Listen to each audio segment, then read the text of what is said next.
Hello everyone, मैं विनय पांडे और आप देख रहे हैं आपका अपना YouTube channel target botany classes. कैसे हैं आप लोग? आई होप आप सब ठीक ही होंगे। तो आज हम बायोलॉजी के दो वर्ड के बारे में बता दे रहे हैं जो लगभग बहुत से लोगों को पता नहीं होगा कि इसका मतलब क्या होता है। और जब हम फीमेल रिप्रोडक्टिव सिस्टम पढ़ेंगे उस टॉपिक में भी ये दोनों वर्ड प्रयोग किए गए हैं। तो पहला वर्ड है श्रोणि गुहा या फिर उसे इंग्लिश में कहते हैं पेल्विक कैविटी। श्रोणि गुहा या पेल्विक कैविटी किसे कहते हैं, आइए जानते हैं उसे। मानवों और कई अन्य कशेरुकी प्राणियों में एक मुख्य शारीरिक गुहा होती है।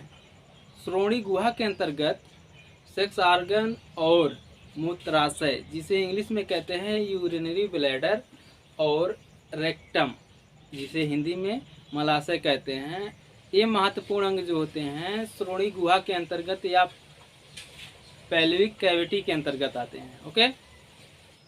और दूसरा है उदर गुहा, जिसे इंग्लिश में एब्डोमिनल कैविटी कहते हैं। उदर गुहा मानवों तथा अन्य कशेरुकी प्राणियों में एक मुख्य शारीरिक गुहा होता है।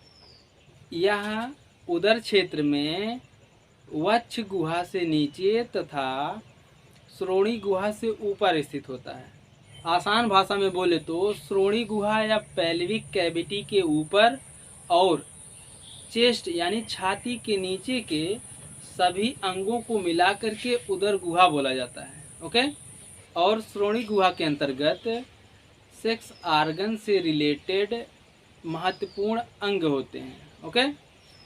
आई होप आपको समझ में आ गया होगा। तो ये जो बैकग्राउंड में इमेज दिख रहा है, आइए इसके माध्यम से समझने की कोशिश करते हैं कि पेल्विक कैविटी या श्रोणि गुहा किसे कहते हैं और उदर गुहा या फिर एब्डोमिनल कैविटी किसे कहते हैं। ठीक, आइए देखते हैं।